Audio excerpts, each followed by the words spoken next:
Ang Cincinnati Zoo ang isa sa pinakamatandang zoo sa US. Maraming beses na din itong na-award bilang Best Zoo sa US. Kilalang-kilala ang zoo na ito sa kanilang conservation efforts, hindi lang po sa mga endangered na animals kung hindi pati na rin po sa mga halaman.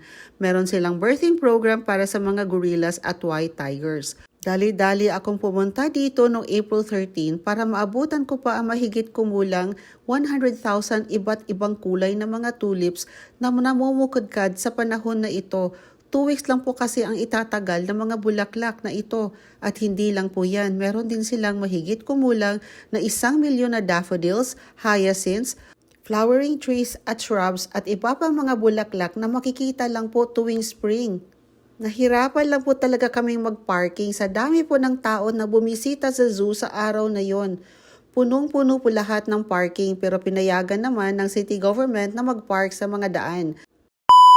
2,000 pesos po bawat isa ang binayaran ko. Kasama na po dito yung 15 minutes na train ride na umiikot po sa ilang parte ng zoo. Kahit po napakaraming tao, wala namang pong pila pagpasok dahil napakaraming pintuan. Sa may labasan pa lang, makikita mo na talaga ang nagagandahang mga bulaklak at lalo pa pag pumasok na. Yung kaagad ang nakakatawag ng pansin ang napakaraming bulaklak na nakakatuwa po talagang pagmasdan. Diyan pa lang po, sulit na po ang binayaran ko. Inikot po namin yung kabuuan ng zoo at hindi naman po mainit dahil napakaraming mga kahoy at halaman sa palibot. Feeling mo talaga na sa jungle ka. Aba, nakakatuwa po talaga ang mga animals nila.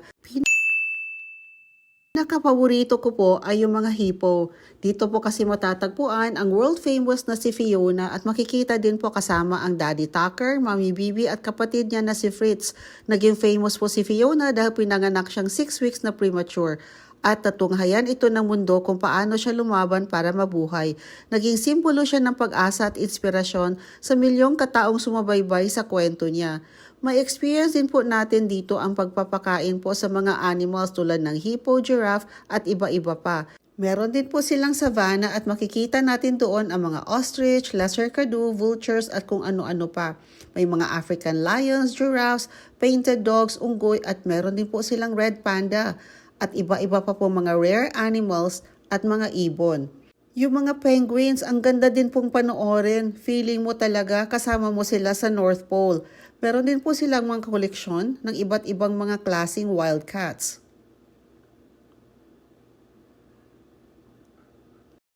Pero yung hindi po talaga namin makalimutan sa zoo experience na ito ay yung nakita po namin yung dalawang orang-utang. Lahat po talaga ay natameme at napahalakhak na lang.